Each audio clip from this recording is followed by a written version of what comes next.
sua Bíblia, Atos capítulo 14, e vamos seguir na nossa sequência de exposição bíblica com a ajuda do Espírito Santo. Irmãos, como é o capítulo inteiro, iremos fazendo aquela dinâmica que fazemos às quartas. O pastor irá orar e lendo porções e expondo à igreja, amém? Senhor, fala conosco nesta noite. Na verdade, o Senhor já falou aos nossos corações desde que entramos na tua casa. Porque o Senhor fala no nosso interior, porque o Senhor fala com o verdadeiro adorador. Aquele que te adora em espírito e em verdade, ele anda, qualquer momento ele já está ligado no teu trono, ó Pai, de graça. Então eu creio que tu já foi ministrando no coração dos teus filhos ao virem à tua casa. Ó Deus, quando os teus servos e as tuas servas estavam se arrumando e que planejaram no dia de hoje vir na tua casa, o Senhor já aqueceu o coração dos teus filhos com a doce presença do teu Espírito Santo. Vindo, ó Pai, de lugares diferentes, com dias diferentes, demandas diferentes, mas estão aqui no mesmo lugar. E hoje, agora, temos tudo em comum, porque estamos na presença do Senhor. Então, Pai, que nesta mesma unidade desta noite, que o Senhor fale conosco através da tua palavra, porque precisamos ouvir a tua voz, em nome de Jesus. Amém e amém. Convido você, então estaremos lendo o capítulo 14, do verso 1 até o 7. Amém? Em Icônio, Paulo e Barnabé entraram juntos na sinagoga judaica e falaram de tal modo que veio a crer grande multidão, tanto de judeus como de gregos. Mas os judeus não tinham crido. Mas os judeus que não tinham crido incitaram e irritaram os ânimos dos gentios contra os irmãos.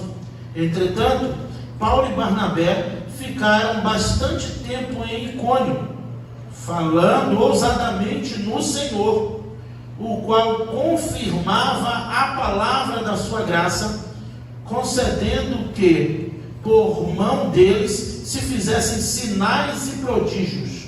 Mas o povo da cidade se dividiu. Uns eram pelos judeus, outros pelos apóstolos. Então surgiu um movimento entre os gentios e os judeus, com o apoio das suas autoridades, para os maltratar e prender. Quando Paulo e Barnabé souberam disso, fugiram para Listra e Derbe, cidade da Licônia, e para as regiões vizinhas, onde anunciaram o Evangelho. Falamos na semana passada, desde o capítulo 13, e eu fiz questão de falar a vocês que isso vem desde o início do crescimento da igreja, desde o dia do derramamento do Espírito Santo, desde o dia de Pentecostes, quando aqueles homens foram cheios do Espírito Santo, sendo aproximadamente 20 homens num cenáculo, em um local separado, aguardando a promessa do Senhor Jesus, que disse: eu preciso ir para que ele venha, porque se eu não for, ele não vem. O Espírito Santo, o Consolador, aquele que o mundo não conhece. Quando então, depois de 10 dias após a ascensão de Jesus, ao derramamento do Espírito Santo, cumprindo-se o dia de Pentecostes, e como bem disse o apóstolo Pedro, se cumprindo o que foi dito ou predito pelo profeta Joel, houve então ali o derramamento do Espírito Santo sobre toda a carne, como diz como dizia e diz lá no livro do profeta Joel. Algo interessante a ressaltar em Atos, na trajetória e na jornada do livro de Atos, é que o crescimento, o avanço da obra do Senhor sempre gera desconforto nos acomodados. O avanço da obra do Senhor, de uma certa forma, sempre vai mexer, sempre vai preocupar os que estão acomodados. Eu me refiro a isso na própria Judéia. Eu me refiro sobre isso olhando até para Neemias. Podemos ver isso a cidade em ruínas, as muralhas devastadas, 70 anos o povo em cativeiro, e quando Neemias vem inspecionar a obra, quando começa a pôr a mão na massa, aparecem Sanbalate, Tobias, Gesem, aparecem lá alguns homens até tramando, para que de alguma forma aquela obra, aquela reforma, aquela muralha não pudesse ser levantada. Então, Neemias, entendendo a intenção do coração daqueles homens, 4 vezes recebe o mesmo convite para se encontrar em algum lugar para jantar, um almoço, uma recepção, e Neemias diz: não, eu estou ocupado em uma grande obra, eu não posso parar. Aí Neemias mesmo é um dos livros históricos, mas também chamados de sapienciais, os alunos de Antigo Testamento. Neemias também é chamado de livro sapiencial, porque pela sabedoria e pela sapiência de Neemias de perceber a maldade por trás da bajulação. Ele diz: não, eu estou ocupado numa grande obra, não posso descer. E o próprio Neemias escreve: na verdade eles não queriam se encontrar comigo, eles armaram uma emboscada no caminho para mim, e achando que eu fosse, para que depois pudessem dizer que foi um acidente, salteadores tiraram a vida de Neemias. Tudo para não ver a obra avançar. E Neemias diz: olha, em 52 dias, depois de 52 dias, as muralhas estavam de pé. No capítulo 6 ele diz que não deixou nenhuma brecha na muralha para que os inimigos pudessem avançar. Atos, a obra do Senhor, agora falando de uma obra espiritual, não física, não material, terá sempre adversários para obstruir o avanço da obra do Senhor. Os apóstolos encontraram isso, Jesus, o Filho de Deus, encontrou isso, os profetas encontraram isso.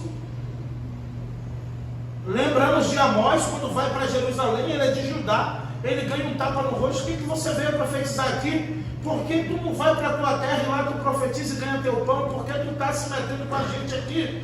E aí Amós vai dizer: eu não sou profeta nem filho de profeta, o Senhor simplesmente mandou eu vir profetizar e eu vim.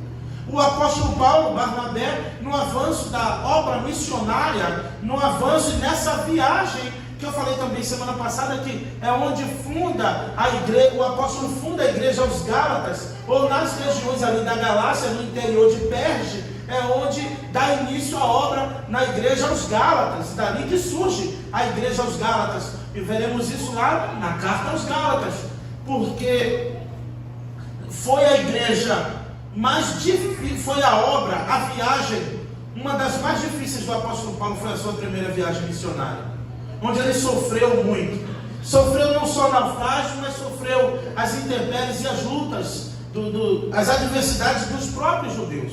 Outra coisa em comum, em cada capítulo vai ser repetitivo, meio que redundante, você vê sempre no resultado da obra o ciúme e a inveja dos judeus. E eu falei lá no início das exposições dos primeiros capítulos, que sempre quem quis parar a igreja, César, os imperadores, Pilatos, estavam tudo na deles lá, irmãos, lá no palácio, reinando, governando.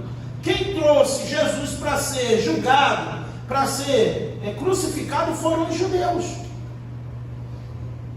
Eles só cumpriram os desígnios de Deus porque eles já eram voltados para isso. Mas quem trouxe Jesus até Pilatos foram os judeus.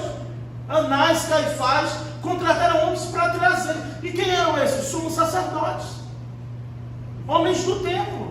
Lembram quando prenderam Tiago e João? Quem foi? Os guardas do templo, os sumos sacerdotes, parentes de Anás e Caifás. E quem estava junto? Anás. Anás estava junto.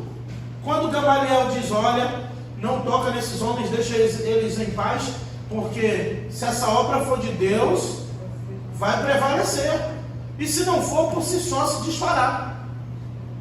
E é a verdade, irmãos. Tudo que nos dispomos a fazer para o Senhor, sempre haverá um levante no reino espiritual. É invisível, às vezes é uma luta que você nem vê e nem sabe, e o Senhor te deu a vitória. Mas o inimigo de nossas almas, a matéria-prima dele para derrubar homens, só usando homens. Assim como a provisão de Deus vem através de homens. A provisão de Deus não cai do céu, já reparou? Mas Deus usa alguém como que veio da parte do Senhor para prover, para providenciar. Não só financeiramente, mas em tantas outras coisas. Quantas coisas que você reconhece que foi Deus que providenciou, mas para pensar, veio num jatinho, veio um avião e soltou no teu quintal? Foi alguém, em algum lugar, que conhece alguém, que viu alguém, que conhece alguém para fazer, alguém que pode ajudar. Eu conheço alguém, sempre. Satanás também usa esse meio, esse artifício. Deus usa para abençoar, e Satanás usa para travar, para impedir, para caluniar, para difamar, para denegrir, para tirar o crédito da obra, para desconstruir a visão do milagre, para desconstruir a religiosidade, a espiritualidade daquilo, para aparecer. Eu falei também em outro capítulo sobre o carnal, o natural e o espiritual. Tem gente que não é carnal, mas é natural, porque não crê no sobrenatural e perde a bênção. O natural para ele tudo é normal. O natural para ele nem o diabo existe, nem vem falar dele. Para que ele me contar que eu não quero nem saber que ele existe? O espiritual é aquele que está vigilante em todo o tempo. Pode ser uma gripe, mas pode não ser, por isso que ele ora. Meu Deus, é verdade. Pode ser apenas uma cirurgia, mas também pode não ser, por isso que ele ora. Nós oramos porque não temos certeza do que vai acontecer. Aí oramos para aquele que tem certeza de tudo e sabe de todas as coisas e que entra com providência em nosso favor. É por isso que devemos orar. É verdade, Deus. Mas Paulo mesmo diz aos Coríntios que para o homem natural tudo é natural. Mas ele pode dizer: eu não sou carnal, eu não executo, eu não vivo nas obras da carne. Mas na sua natureza ele é natural. Existe uma diferença entre obras da carne e a carne. A carne, na teologia de Paulo, é a natureza decaída. Isso se chama carne. Agora, o que a carne nos leva a fazer, o que a natureza nos induz, são obras da carne. É quando se dá a luz ao pecado, como diz Tiago. Então, observamos isso de uma forma espiritual. Paulo, avançando, Barnabé vai buscar Paulo lá em Tarso, depois de 14 anos após a sua conversão. Descobre que em Antioquia, onde primeiro eles são chamados de cristãos pela primeira vez, ainda em um tom pejorativo de pequenos cristos, Barnabé, quando vê os gentios, viaja para buscar Paulo para essa obra. No primeiro momento, quando sai de Antioquia, quando sai de Perge para ir para Icônio e Listra, João Marcos, olha como acontece tudo para atribular, irmãos. Isso aqui de Atos é o dia a dia de uma igreja local, é eclesiologia pura. Quer entender o organismo da igreja, como a igreja funciona no seu dia a dia, nos lados bons e ruins? Lê Atos. Atos, as cartas de Paulo aos Coríntios e Atos, é uma aula de eclesiologia para a gente entender de fato como funciona o corpo de Cristo. Agora, Atos é um livro, como eu disse, que é do poder de Deus, dos feitos do Espírito Santo, onde eu fiz questão de lembrar, aproveitando a presença do meu amigo presbítero Lavoisier pentecostal, eu aproveitei e lembrei que o Espírito Santo também é batista, para nos apropriarmos daquilo que tem nos frutos do Espírito, para nos apropriarmos daquilo que o Espírito Santo realiza na igreja, de acordo com a sua vontade e conforme ele quiser. Senão a gente fica na linha natural, e aí somos chamados de frios. Não somos frios, nós somos iluminados e aquecidos pelo Espírito Santo, porque ele habita em nosso meio, ele é o nosso também, e nós devemos nos apropriar disso. Como? Sendo ousados em nossas petições, ousados em nosso estilo de vida, porque foi para isso, para dar capacitação, ousadia e intrepidez aos homens de anunciar como? Corajosamente. Agora, porque ele está cheio do Espírito Santo, ele não tem medo da morte, ele não tem medo de ser apedrejado, ele não tem medo de César, ele não tem medo de ninguém, porque ele tem aquele que é todo poderoso dentro de si, que é o Espírito Santo de Deus, que é todo poderoso e é o Espírito do próprio Deus. Senão a igreja passa a viver como igreja aqui, falando de Icônio e Listra, falando de Antioquia, vive na mediocridade, tendo aquele que pode fazer todas as coisas em seu meio. Verdade, Deus. Porque, irmãos, o Senhor pode todas as coisas, mas tem coisa que Ele só faz se você abrir a boca e pedir. Pedir, dá-se-vos-á. Buscar, encontrarei. Bater e abrir-se-vos-á. Porque aquele que pede, recebe. Aquele que busca, encontra. E aquele que bate, a porta se abrirá. Então o desafio da obra começa aqui. Quando Paulo vai para Icônio, já meio com os ânimos meio exaltados, porque João Marcos, que é o Marcos do Evangelho, que é primo de Barnabé, eu falo que é tio, alguém me diz que é primo, eu falei, tá bom, tudo é parente, beleza, não muda nada, sobrinho, né? Marcos é sobrinho de Barnabé, me falaram que é primo, amém, que seja, estava junto, é parente. E Marcos, prevendo os riscos da viagem, abandona. Aqui eu vou fazer uma ressalva sobre Marcos, que muitos servos do Senhor caem nessa falha de Marcos. No final, Paulo manda chamar João Marcos porque ele é útil ao ministério. Mas eu vou dizer uma coisa, como pastor de uma igreja local, pelo menos 4 anos no mundo. Tem gente, irmãos, que é servo, é crente, sim, ora, mas é frouxo. Quando a chapa esquenta, faz de conta que nem é com ele. O que eu já vi de gente, só não aposta toda a fé, mas o que eu já vi, que na hora quando você procura, cadê? Deu linha na pipa, está ocupado, sumiu. Nós como igreja precisamos ter isso, e Paulo fica chateado por isso. João Marcos vê os riscos da viagem, vê as dificuldades, vê que não é Barnabé que está na frente, vê que é Paulo. Ele, olha, eu não vou com vocês nessa viagem não. Para onde? Para esse lugar aí eu não vou não.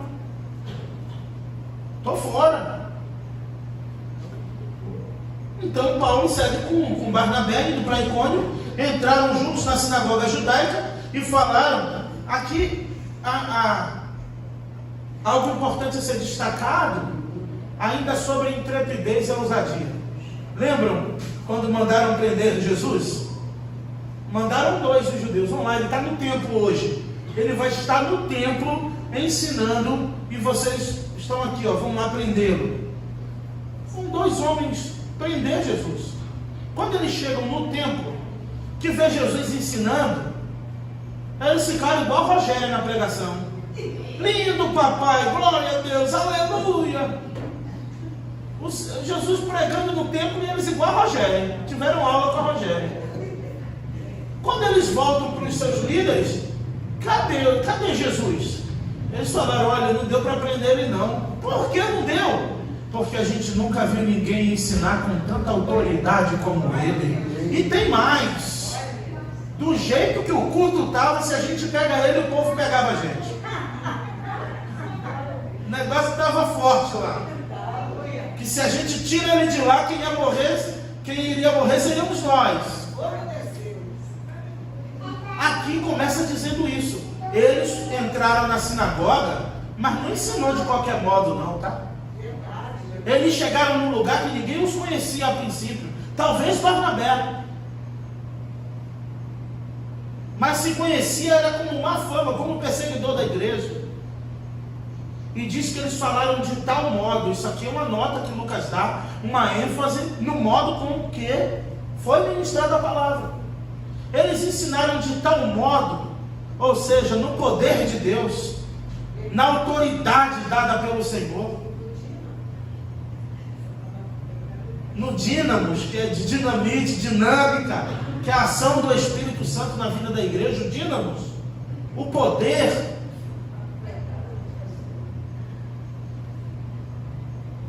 que eles começaram a crer, eles começaram a acreditar. Porque se você não acredita no que você está pregando e dizendo, quem mais vai acreditar? Uma vez o irmão falou para mim, pastor, o senhor fala que Jesus está aqui com tanta convicção. Eu falei, irmão, se eu não acreditar, quem mais vai acreditar? Se eu não acreditar, quem vai acreditar? Então ele pregou com tanta autoridade, de tal modo, olha na tua Bíblia. Juntos na sinagoga judaica falaram de tal modo, esse tal modo sugere alguma coisa. De tal modo que veio a crer grande multidão, tanto de judeus como de gregos, mas os judeus não tinham crido. Os judeus que não tinham crido incitaram e irritaram os ânimos dos gentios contra os irmãos. Começou. É a mosca no perfume do perfumista. A obra está avançando. Eles começaram a incitar uns contra os outros, os que não criam. Eu não tenho dificuldade com quem não crê. Eu já falei isso aqui. Eu não tenho dificuldade com quem não crê. Mas eu fico indignado com quem não crê e quer roubar a fé do outro para levar junto para onde ele vai. Se tu não crê e o outro crê, deixa o outro quieto em nome de Jesus. Se o outro está lá todo, eu creio que vai dar certo, não venha dizer que não dá. Se você não crê, fica com sua incredulidade para você. Mas em sua maioria, quem não crê, quem não gosta, quem não quer, ainda se dá o trabalho de tentar convencer os outros a não querer, a não crer, a não ir, a não fazer, só porque ele não vai fazer. Meu Deus.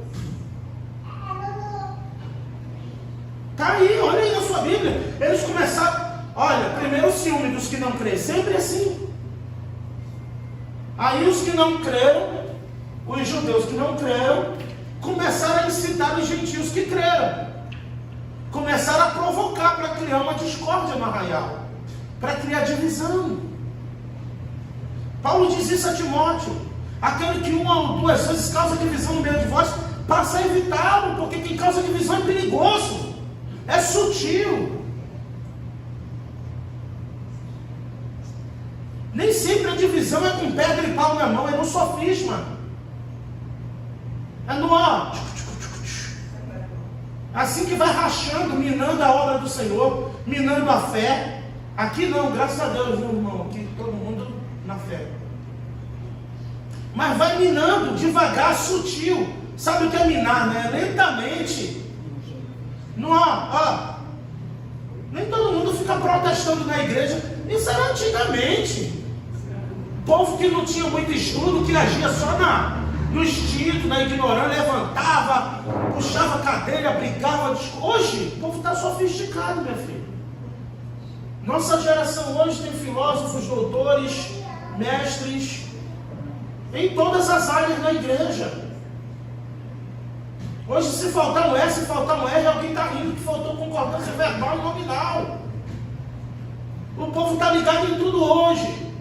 O povo hoje tem educação que antigamente não tinha. O povo de hoje faz 2 faculdades ao mesmo tempo, ou 3 se deixar e tiver dinheiro. Porque se um não der certo, tenta no outro, se o outro não der certo, tenta no outro. Está muito mais difícil ainda do que antes. Os adversários da obra estão mais sutis, mais espertos, que estudam, têm escolaridade, falam bem, não bate de frente, mas mina por trás. É no sertão, lá no interior da Bahia, de Cabrobros, não sei aonde. Cabrobros existe mesmo, é uma cidadezinha da Bahia. Tem um amigo pastor que ele foi pastor em Xorroxó, perto de Cabrobros. É sério, pesquisa que tem. Pipe de Xorroxó e Cabrobros. Olha que coisa. Parece piada, mas existe.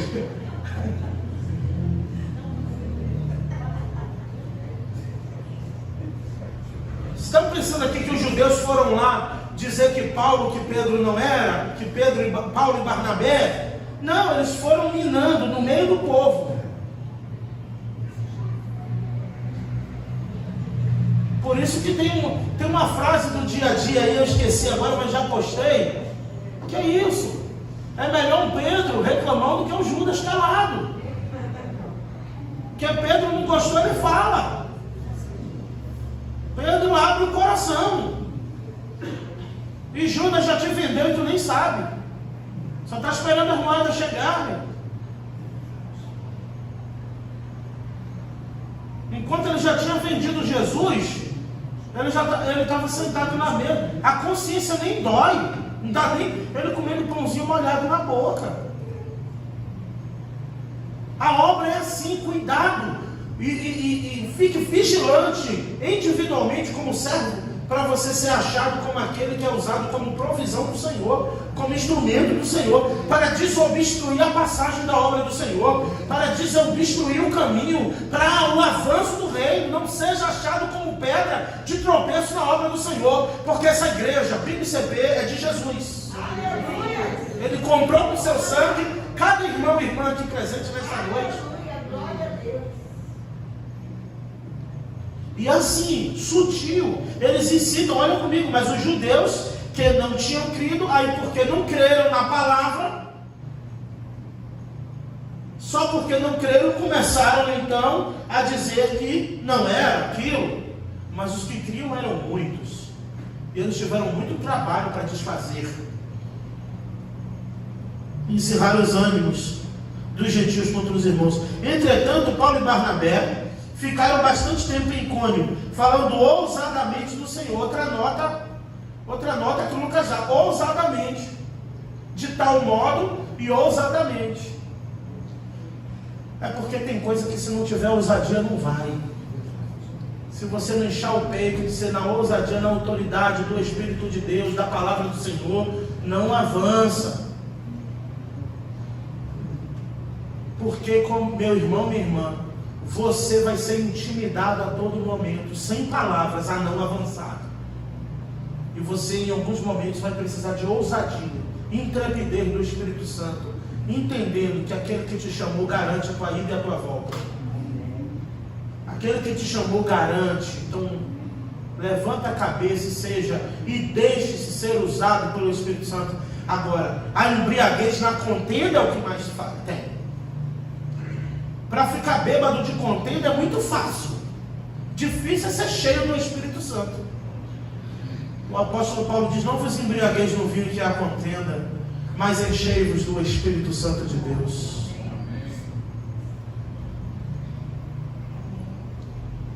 E a contenda entrou no arraial.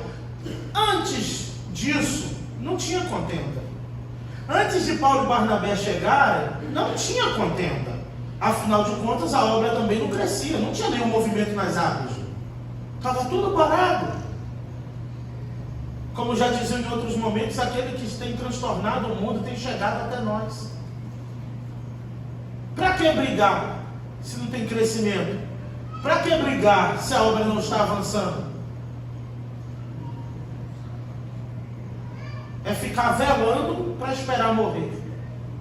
Mas como a obra é do Senhor, ela nunca morre. Deus sempre refrigera, Deus sempre sopra com seu Espírito pelos quatro cantos, mostrando que a obra é dele. E Paulo e Barnabé sofrem por isso, tá? Observem comigo ainda. Se preocupa não, que se não der tempo para o capítulo todo, a gente continua semana que vem. O importante é deixar o Espírito Santo de Deus falar, amém, irmão? É isso aí. Olha aqui de tal modo, olha o verso 3. Entretanto, Paulo e Barnabé ficaram bastante tempo em Icônio, falando ousadamente do Senhor, o qual confirmava a palavra da sua graça, concedendo que por meio de suas mãos, por meio das mãos deles, se fizessem sinais e prodígios. É outra coisa que Deus faz de uma forma contínua, impressionante. Ele que te chamou, Ele garante. E Ele confirma as obras das tuas mãos, diante de todos, para que todos vejam: é meu, essa obra é minha, essa palavra é minha, essa igreja é minha, esse servo é meu. Não precisa se preocupar, porque aquele que te chamou confirma as obras das tuas mãos. E agora, falaram que não, incitaram contenda, e quando começou os sinais e milagres aqui? E os prodígios do céu? Quando Deus começou a fazer feitos extraordinários, cadê eles? Como diz o ditado, na hora do milagre é boquinha de siri. Na hora da bênção não divulga não para não dar ibope. Na hora da bênção para que falar? Quando tu está na prova, tu fica como? Numa angústia, às vezes ninguém está vendo a luta que você está passando. Ninguém nem imagina o que tu está passando dentro da tua casa. Ninguém imagina, ninguém nem quer saber. E é melhor que não saiba, porque se souber vai ter que te ajudar. Mas quando Deus confirma a obra, abafa o caso, abafa. Isso não aconteceu. Não põe na ata, não registra, para não ficar na história o que Deus fez. E é isso. Deus começou a fazer, e está escrito aí, que foi para confirmar. Deus confirmava a palavra da sua graça. Não adianta. A obra é do Senhor, e se a palavra for dele, quem confirma é ele, quem cuida é ele. Sabe para que ele me chamou a mim e você? Sabe para que ele nos chamou? Só para pegar a semente e jogar no campo. Que o poder não está no semeador, está na semente. O semeador pode jogar no melhor lugar. É a semente que vai germinar. O semeador pode se esforçar como for, mas se a semente não for boa e o solo adequado, não vai dar fruto. Mas Paulo plantou, Apolo regou, e Deus quem deu o crescimento. E é Deus quem dá o crescimento da sua obra. Foi Ele que colocou o desejo no seu coração de estar aqui hoje à noite. Creia, para ouvir essa palavra. Não se defenda. Eu já fiz muito isso. Não se defenda. É inútil. Quem não crê, tuas explicações não vai fazer ele crer. Quem não concorda, as tuas explicações não vão fazer ele concordar. Porque já tem um dispositivo no coração dele que trancou, dela, dele, quem for. Já era. É DDC, deixa que Deus cuida. Lança semente. Segue o teu caminho. E aquele que chamou você, meu irmão, minha irmã, garante a obra das tuas mãos.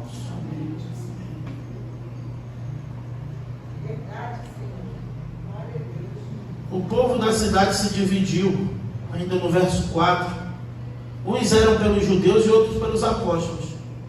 Então surgiu um movimento entre os gentios e judeus, com o apoio de suas autoridades, para maltratar e apedrejar. Percebe? Vê se está aí na tua Bíblia, século 21, isso, nesse texto. Agora o povo ficou dividido. Quem estava junto? As autoridades. Outro princípio de rebelião. Está a obra do Senhor.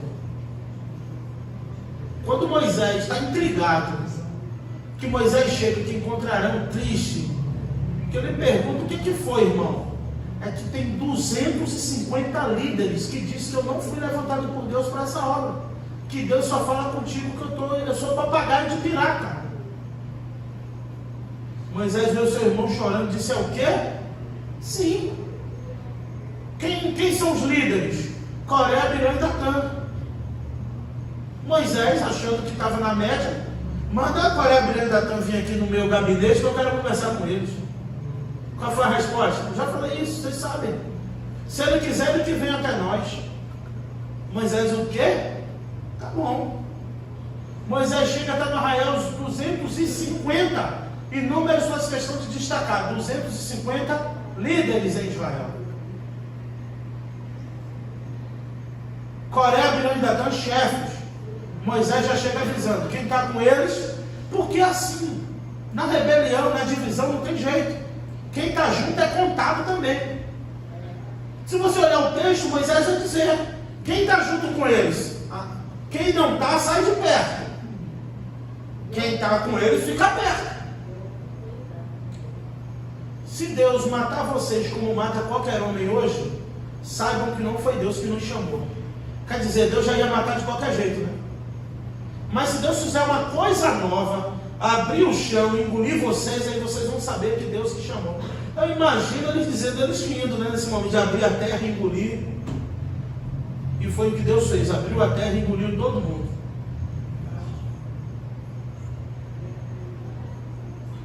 Mas não vão parar. Sabe por que não vão parar? Nem nessa geração e nem na próxima?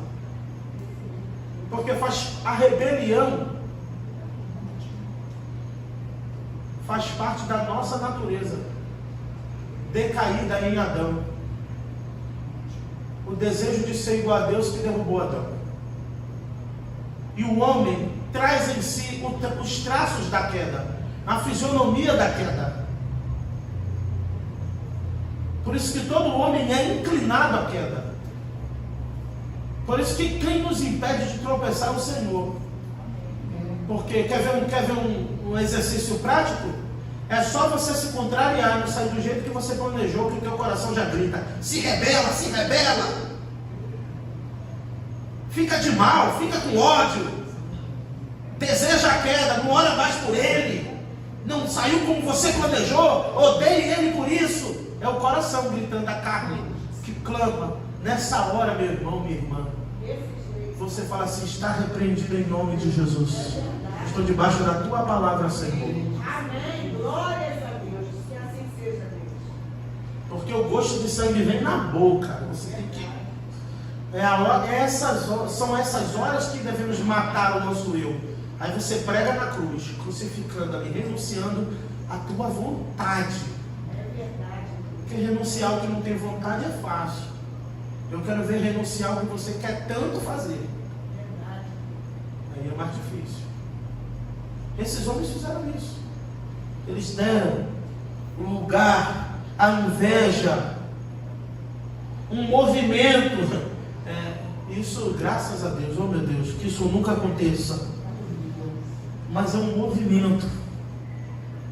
Começou a surgir uma divisão de uma forma sutil. E agora a reunião era: a gente vai maltratar ou apedrejar?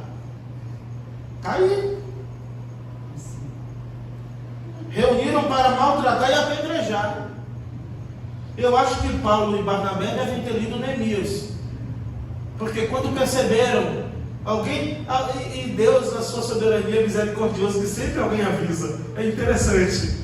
Às vezes é alguém que estava na reunião para apedrejar e maltratar que conta. Fica ligado, vamos te apedrejar na saída, hein? Faz de conta que eu não falei nada. Ratinho, vamos te pegar, hein?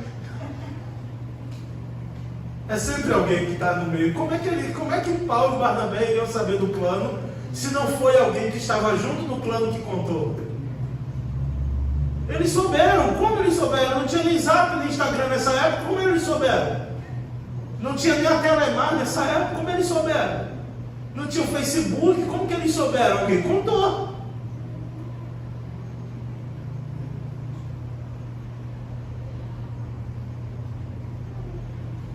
Quando Paulo e Barnabé souberam disso, fugiram para Listra e Derbe, cidades da Licônia, para as regiões vizinhas, onde anunciaram o Evangelho.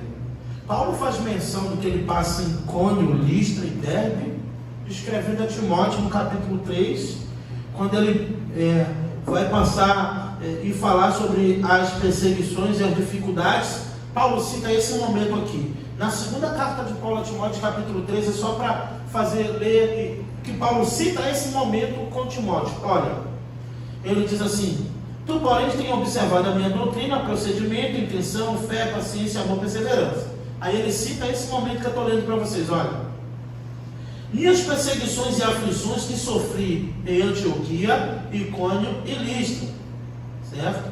Quantas perseguições suportei, e o Senhor me livrou de todas.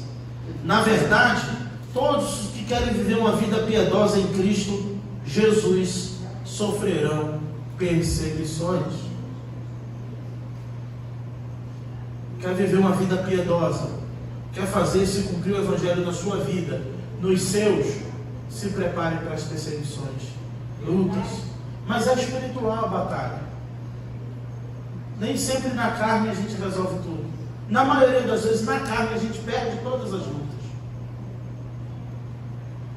Como você tenta se defender do que já tem o nome de acusador?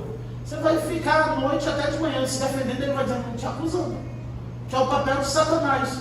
Significa acusador. Então o papel dele é o quê? Acusar. Se não for assim, ele só vai te acusar. Não tem jeito. A cura de um paralítico gera um movimento. Eu acredito que só vai dar para ir até aqui com os irmãos. Em Listra, outro movimento, outra coisa espantosa. Em Listra costumava estar sentado certo homem aleijado, paralítico desde o seu nascimento, e que nunca tinha conseguido andar. Olha que bênção! Esse homem ouviu Paulo falar. Quando Paulo fixou nele os olhos e viu que ele tinha fé para ser curado, disse em voz alta: levanta-se direito sobre os pés. O homem saltou e começou a andar. Quando as multidões viram o que Paulo tinha feito, gritaram em língua licônica: os deuses, em forma de homens, desceram até nós. Barnabé chamavam de Júpiter e a Paulo Mercúrio, porque este era o principal portador da palavra. O 13. O sacerdote de Júpiter, cujo templo estava em frente da cidade, trazendo touros e grinaldas para junto dos portões da cidade, queriam oferecer um sacrifício juntamente com a multidão. Porém, ouvindo isso, os apóstolos Barnabé e Paulo rasgaram as roupas, saltaram para o meio deles, da multidão, gritando, verso 15: senhores, por que estão fazendo isto? Nós também somos seres humanos como vocês, sujeitos aos mesmos sentimentos, e anunciamos o Evangelho a vocês, para que se convertam dessas coisas vãs ao Deus vivo, que fez o céu, a terra, o mar e tudo que nele há. Nas gerações passadas, Deus permitiu que todos os povos andassem nos seus próprios caminhos. Contudo, não deixou de dar testemunho de si mesmo, fazendo o bem, dando a vocês chuvas dos céus, estações frutíferas, e enchendo o coração de vocês de fartura e de alegria. Dizendo isso, foi ainda com dificuldade que impediram a multidão que eles oferecessem sacrifício. É um outro momento, e aqui poderia ser o auge do ministério de Paulo e Barnabé. Um homem que estava ali todo dia. É sempre assim, irmãos. Foi igual o paralítico da Formosa. É um dia comum. É o enfermo de todo dia. É aquele que todo dia se ora por ele, que já não se espera nenhuma melhora, de nascença, não podia andar, todo mundo sabia quem era. Só que Paulo, enquanto pregava, viu nos olhos daquele enfermo fé suficiente. Paulo disse: estou vendo fé neste homem, vou mandar ele levantar, e ele não vai tremer, porque existe algo que impede um milagre. Se chama, o nome dessa irmã é uma irmã, o nome dela é incredulidade. Ela é inimiga do milagre. Por que eu chamo de irmã? Porque está sempre no meio da igreja, a incredulidade.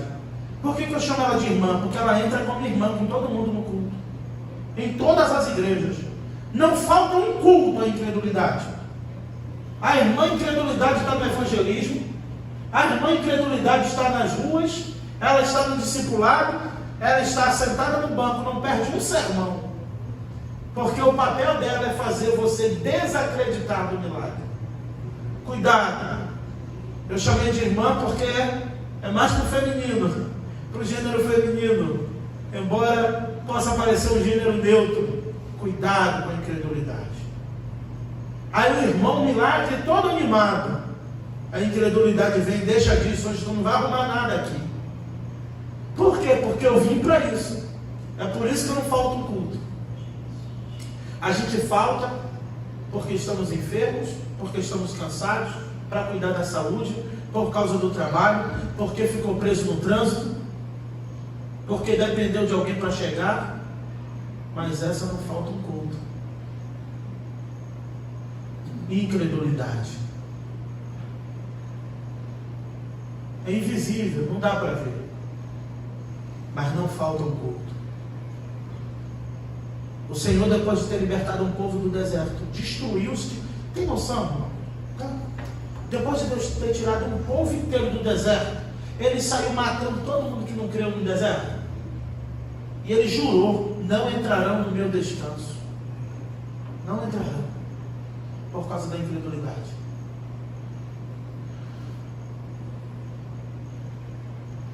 A incredulidade fez o homem mais manso da terra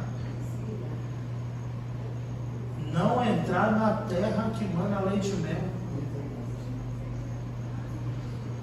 Pertinho, perto de chegar, já tinham pegado até cachos de uvas, já sabiam de tudo. Moisés já vislumbrava a terra prometida.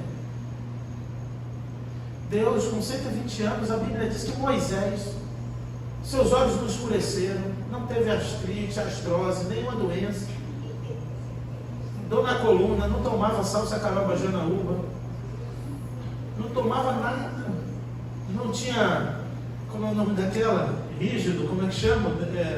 Nervo ciático. O que mais as modernidades aí? E diz que Moisés, com 120 anos, tal a idade era, a sua saúde era a mesma de quando ele tinha 80. Subiu um monte imenso.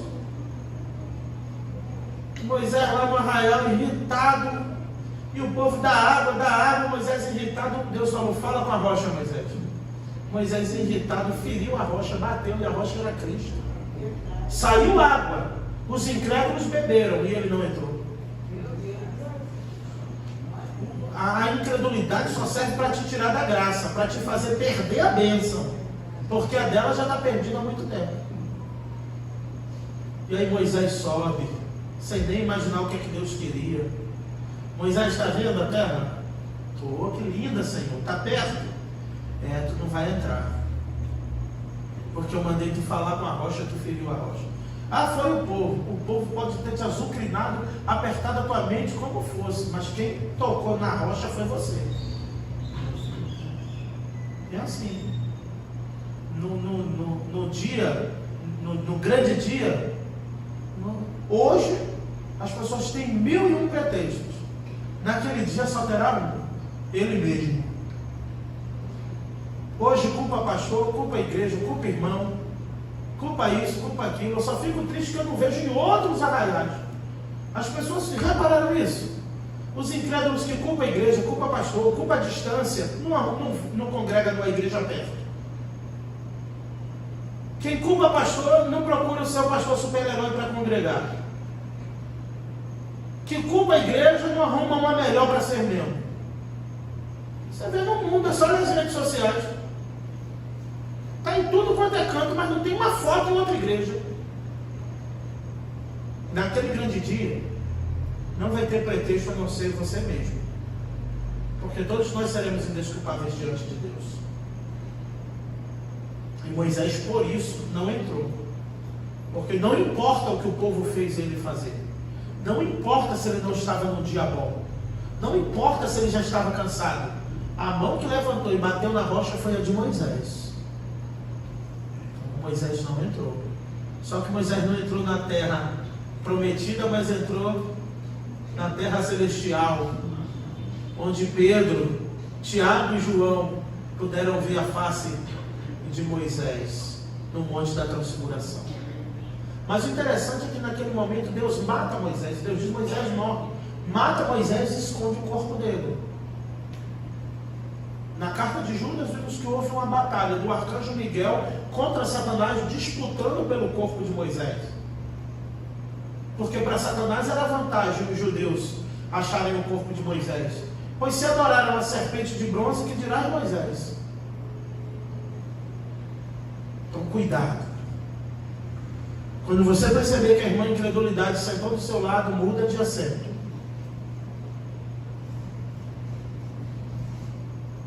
Para que você não perca a bênção. Um homem comum, enfermo de todo dia, numa cidade comum. Paulo olha,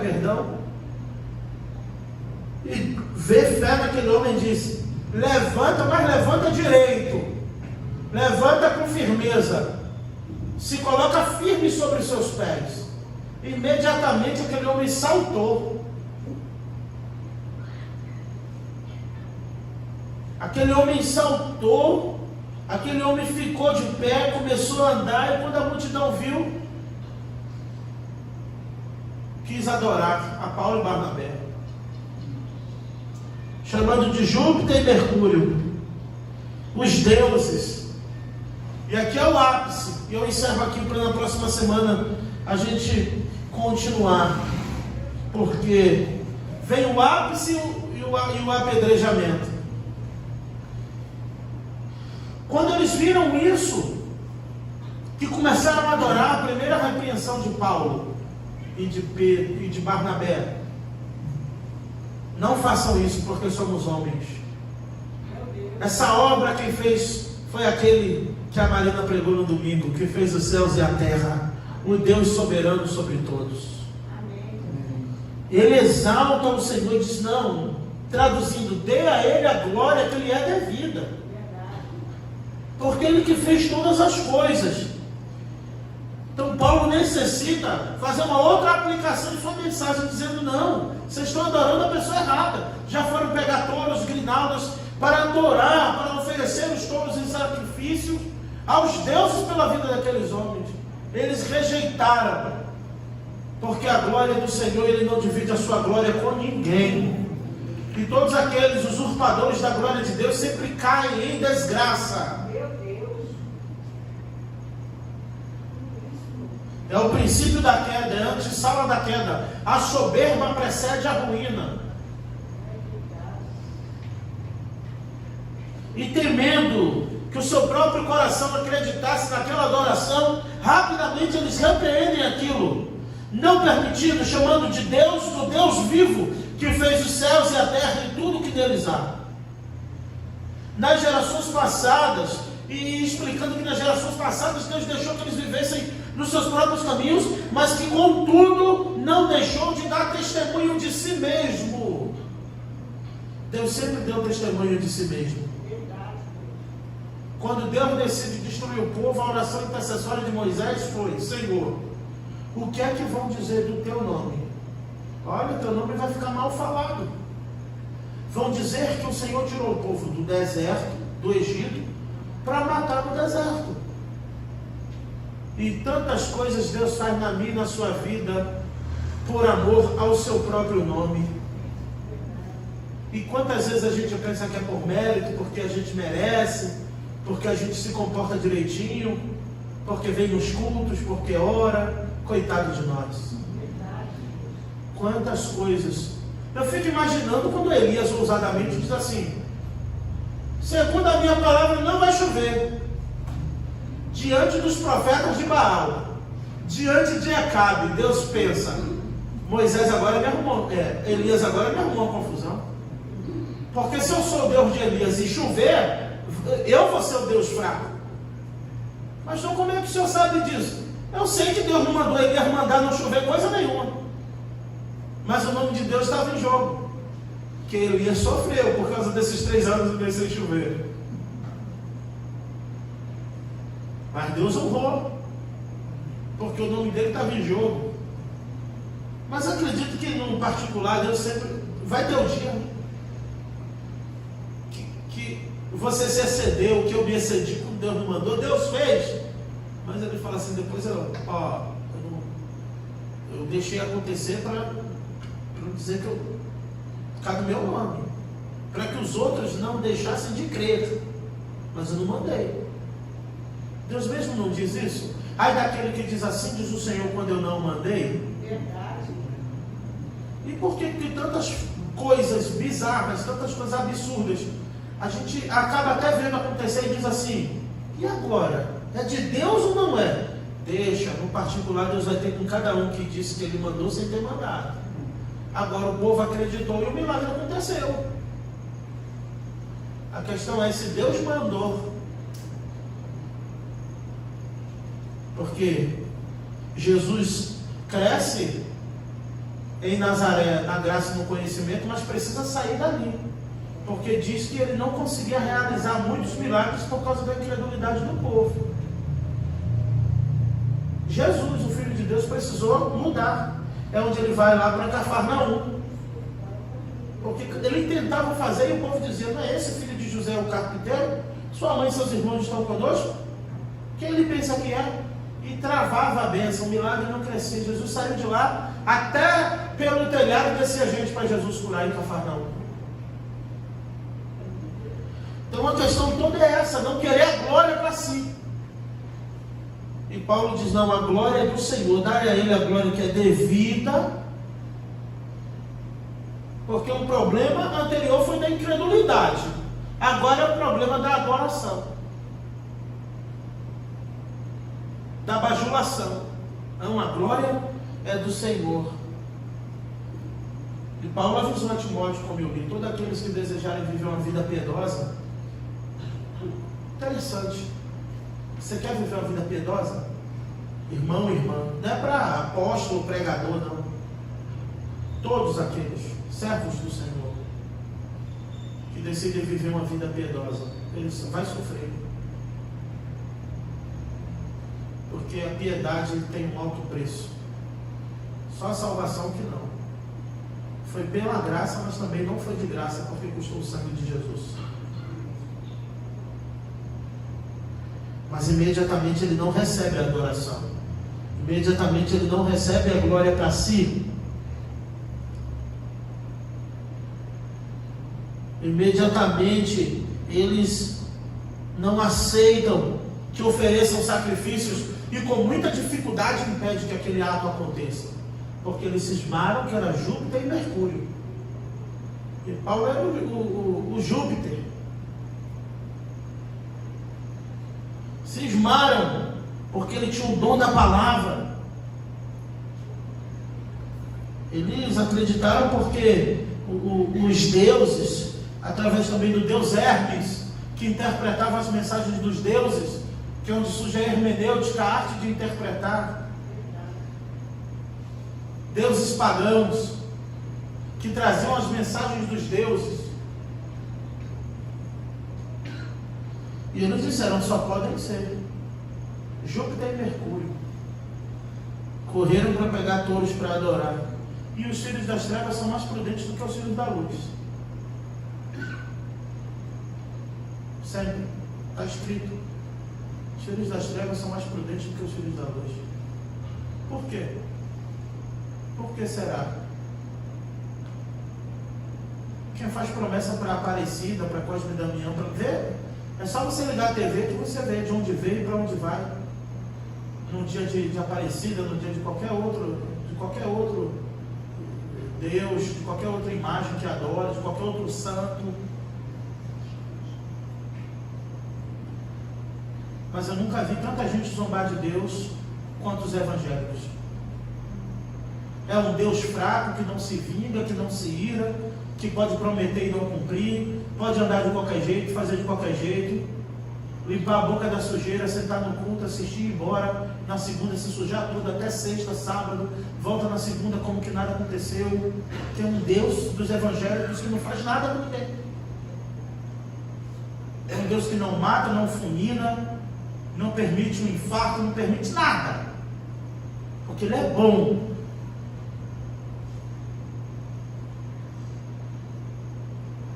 Melhor que o Papai Noel.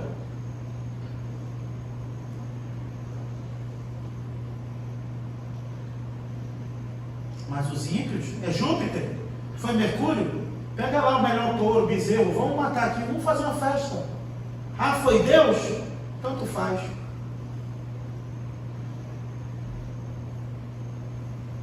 Foi Deus? Melhor fazer que não foi, né? Muitos pegam a glória da nossa geração. Eu não vou ficar só lá na história explicando quem foi Júpiter e quem foi Hermes, não. Isso aqui é um problema do coração. Deuses do coração. Os homens nos últimos tempos seriam amantes de si mesmos. E é o que Paulo e Barnabé fugiram, de serem amantes de si mesmos.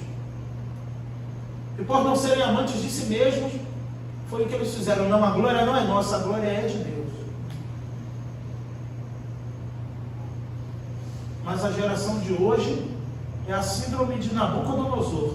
Segundo a minha magnificência, segundo a minha sabedoria, a minha inteligência, os estudos, o meu suor, a minha dedicação, eu sou o que sou para a glória minha. engraçado, Deus não fulmina a cabra. O dia quando acabar de falar, cair igual um choque de 220. Deus não faz a parada. Mas o Júpiter, o Hermes, tem que sacrificar rápido. Porque se não der glórias para eles depois do milagre, o bicho pega. Se não adorar a Baal depois do milagre,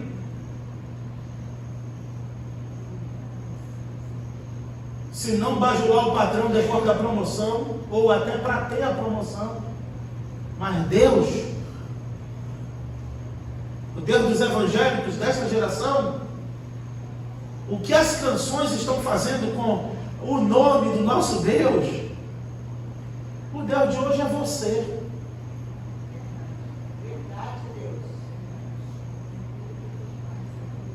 O Deus de hoje é: mestre, eu preciso de um milagre. E aí, vai fazer ou não vai remover minha pedra ou não? Vai me chamar pelo nome ou não? Vai mudar minha história ou não? Deus não tem compromisso com a sua história nem com a minha, não. Você tem compromisso com a sua história. De que se queixa o homem, senão dos seus próprios caminhos? Quando a história está toda bagunçada, fala até papai, paizinho. Mas quando, segundo a sua magnificência, está tudo bem, ninguém ora, ninguém clama. Para quê? Comamos e bebamos, porque amanhã morreremos. Isso aqui é um alerta para nós, a aprender a dar glórias a Deus nas mínimas coisas. Mas não é aquele glórias a Deus, tipo assim, Deus sabe, mas o mundo sabe que foi Deus. Tem gente que tem tanta coisa que, se você for perguntar ela no particular, não foi Deus, e o mundo sabe que foi Deus. Você deixa isso bem claro para as pessoas à sua volta que foi Deus, como Paulo fez e Barnabé? Não fomos nós. Talvez eu estou falando de algo aqui que eu nem sei como seria o meu coração se fosse comigo, hein? Melhor passar batido e fazer que eu sou Júpiter. Porque se eles acreditarem que eu sou Júpiter, eu vou chegar em qualquer lugar. Não somos Júpiter. Aqui não tem Júpiter nem Mercúrio. Tem homens comuns, igual a vocês. Mas foi o Criador dos céus e da terra que fez tudo isso. Amém.